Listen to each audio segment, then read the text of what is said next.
Suddenly, during the cheers of victory, the sky grew dark. Overhead circled a large winged monster, and on its back rode a Nazgul, one of Sauron's ghostly officers. With frightening shouts and commands, he ordered the fleeing orcs to turn and fight. Leading a new attack, the terrible Nazgul swooped down over Theoden's stunned troops. But their fear was broken when a brave knight stepped boldly forward. Begone, foul creature, or I shall slay you.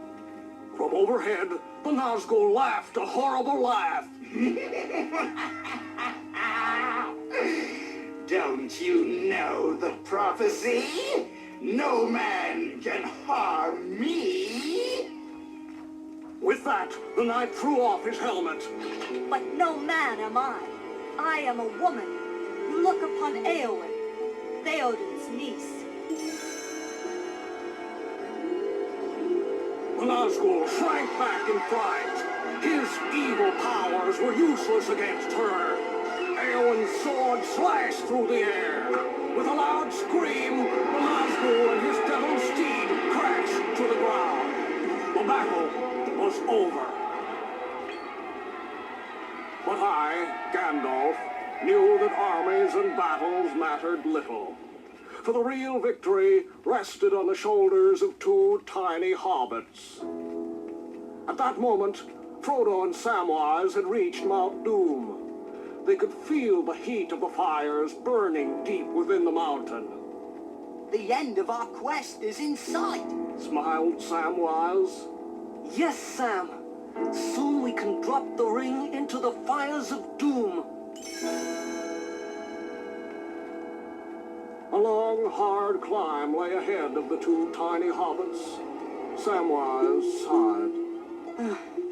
I hate to fail you, Master Frodo, but I can't go on. Come, Sam. Lean on me. No matter how difficult, we must destroy the ring, or we'll never see our happy hobbit homes again. So, inch by inch, they crawled up the steep volcano.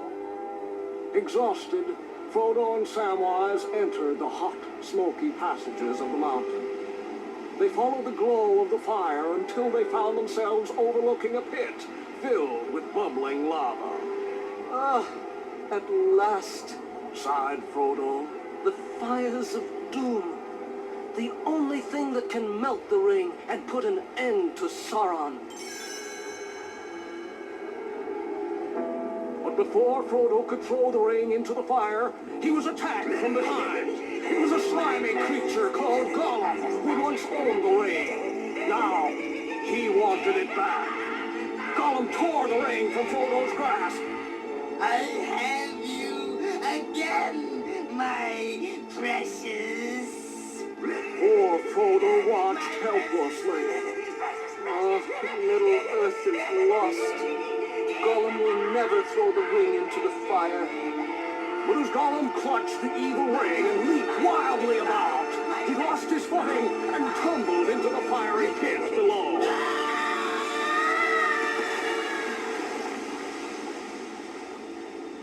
Frodo smiled at his faithful friend. Sam, Gollum has destroyed the ring for us. Sauron's power is ended. With the destruction of the ring, Sauron's evil empire began to crumble.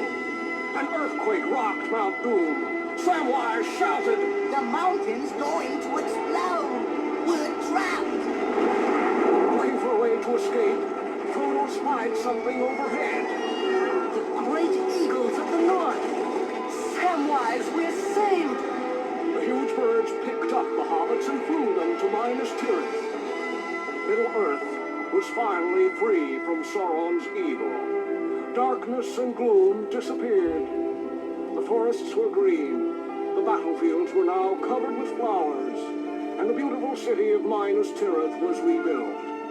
Its citizens cheered as King Aragorn rode proudly into the city.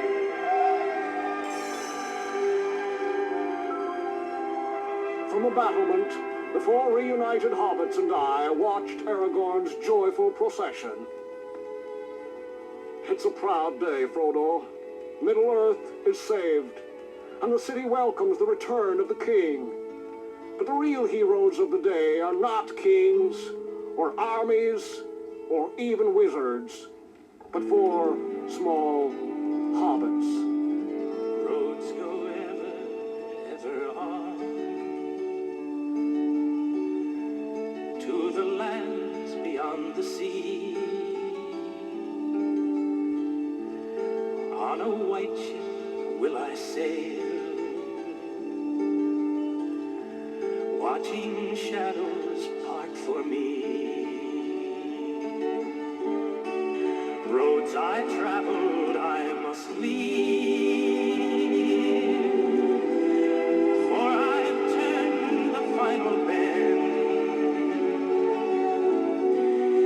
Weep not empty tears, but grieve,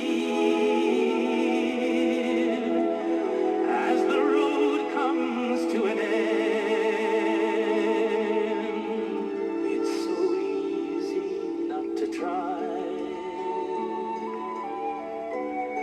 Let the world go drifting by. If you never say